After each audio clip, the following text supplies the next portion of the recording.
전세 주택이 기존 시세의 90%만 받는다는 거잖아. 근데 그래도 90%도 적은 돈은 아니야. 갑자기 마련하려면 전세대금이기 때문에 예를 들어 1억이면 9천만 원은 내야 된다는 거잖아. 9천만 원이 적은 돈은 아니란 말이야. 그것도 대출이 좀 되면 좋을 텐데 어떻게 좀 대출이 되나?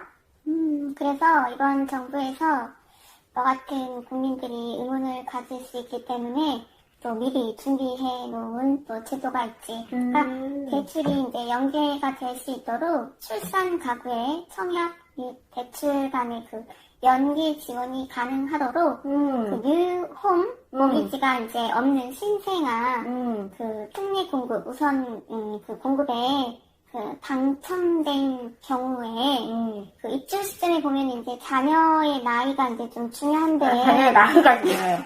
신생아 어릴수록 좋긴 하더라.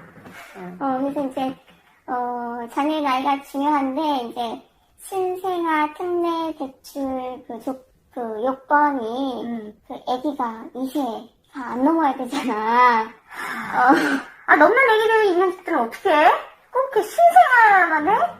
그래서 그 대출령은 사실 신생아 특례 대출이긴 한데 그 이제 지원 대상에 포함될 수 있도록 그 이제 좀 요건을 조금 이제 확대시키려고 하나? 좀 보완한다라고. 그래, 안 그러면 지금 당장 애기 낳으러 가야 돼.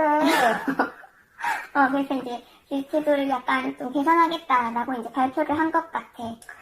그리고 전에 이제 집을 갖고 있는 사람들, 아파트가 아닌 비아파트, 쬐끔한 거 이제 갖고 있는 사람들이 있을 수 있잖아. 근데 그런 사람들도 뭔가 새로운 아파트에 청약을 하고 싶어도 이미 주택자라서 어려워. 그래서 그런 사람들을 위해 이제 무주택자 이런 범위를 조금 넓혀줬으면 좋겠는데. 그러니까 이제 무주택자가 지원할 수 있도록 이제 그 범위를 넓힌다라는 그 연계 차원에서 우리가 그 저번 시간에 얘기했던 맞아. 얘기했었어, 너. 혹시 기억나니 그거? 그치, 확대를 좀 금액의 범위를 확장시켜준다. 그래서 이제 그 저번에 얘기했던 내용을 잠깐 얘기를 해보면 그 무주택자의 그 범위를 이제 확대시킨다라는 거였는데 그 60제곱미터 이하의 수도권은 3억, 지방은 2억 원 이하의 그 아파트가 아닌 주택. 지금도 이번에도 이제 아파트가 아닌 주택이잖아. 그러니까 포인트는 그거 같아. 그래서 아파트가 아닌 주택, 즉 빌라나 상가주택이나 그다음에 단독주택 그리고 뭐 아파트, 일명 아파트, 그다음에 오피스텔 이런 것들을 이제 그 보유하고 있는 사람들을 대상으로 이제 무주택자를 인정해준다라는 거고, 이번에도 이제 그런 범위를 조금 더 넓혔는데, 공시가격으로, 이제 수도권은 3억, 그 다음에 지방은 2억.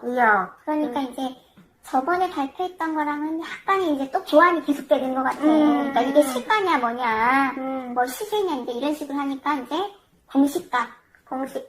그리고 이제 또 얼마 전에 뉴스에서 전체적으로 또 공시가를 하향하겠다. 그래, 내가 친다 했잖아. 그러니까 이 지금 정책 구조가 이렇게 전반적으로 이렇게 맞춰지고 있는 것 같아.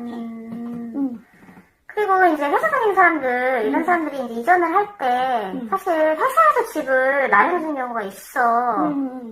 직원 숙소나 이런 그런 직원들이 살 수 있게끔. 그럴 때 기업이 이렇게 좀 많이들 사주면 좋을 것 같은데, 이런 거는 뭐, 또 지원이 없나? 이거 내용을 들어보니까 약간 이런 생각이 들더라고. 그러니까 지금 현재 그 개인들이 그 어떤 주택의 다수 물량을 이렇게 보유하고 있는 경우가 있잖아. 개인이 여러 개를 사는 사람들이 있지. 그러니까 물론 그게 목적이 처음에는 뭐 정말 이제 어떤 사업의 하나의 목적으로 그 매입을 이제 했긴 했는데 사실 이제 결국에 이제 반환하는 그런 과정에서 나도 모르는 사고가 터졌을 수도 있고 또 그게 바로 전세 사기가 되는 거야. 그래서 이제 계획적으로 했을 수도 있고 사실 이제 정확한 내용은 모르겠어. 하지만 어떤 이런 사고가 있다 보니까 정부 입장에서는 이제 이런 피해 구제를 위해서 먼저 이제 정부에서 이제 반환을 해주는 어떤 이런 조치들을 취하고 있는데 만약에 이게 기업이 가지고 있었던 물량이라고 하면 그 기업이 보유하고 있는 이제 그 보유금으로 반환을 이제 즉각 할 수 있으니까 사실 이제 정부의 부담 좀 줄 수 있는 거지. 그래, 함께 하면 좋겠네. 기업과 정부가 함께 하면. 그치. 그래서 이런 어떤 하나의 방안으로 기업들이 이제 만약 이런 다수의 주택들을 매입해서 가지고 있다면 이렇게 이제 임차인들에게 반환해주는 어떤 그 보증금 관련해서도 조금 즉각적으로 이루어질 수도 있고 이제 정부의 부담도 줄 수 있고 그래, 그 사입자 입장에서도 보증금을 줄 때도 조금 더 신용이 가. 아무래도 개인은 요즘에 사고가 하도 많이 일어나서 좀 걱정이 되는 부분이 있는데 그래도 이렇게 기업이나 이런 데서 갖고 있는 물량이라고 한다면 좀 신뢰가 아무래도 좀 더 가긴 하지. 그치, 이제 그래서 이제 기업들이 어떤 이제 장기 임대 주택을 이제 도입할 수 있도록 어떤 이런 계획들을 준비하고 있는 것 같고 이를 위해서 이제 임대료 증액하는 거를 좀 제한하고 또 임차인 변경 시에 또 시세를 반영해서 어떤 이제 규제 같은 것도 조금 더 완화하고 또 이제 만약에 기업들이 이런 물량들을 사들이려면 은행 돈 받아야 되잖아. 그렇지. 그래서 이제 이런 이제 개인들이 만약에 대출을 받을 때는 여러 가지 이제 스트레스가 이제 적용이 되고 이제 그러는데 아마 이제 이런 사업을 이제 할 때는 이제 정부에서 어떤 이런 요건들을 좀 완화해서 기업들이 이제 세제 혜택도 받을 수 있도록 요런 계획인 것 같아. 이게 좀 장기적으로 잘 운영이 돼서 지속적인 혜택을 좀 많이 받을 수 있는 분위기가 됐으면 좋겠다. 그러니까 너도 나도 둘 다 한번 지원을 해볼 수 있도록 여분이 좀 많이 남았으면 좋겠네.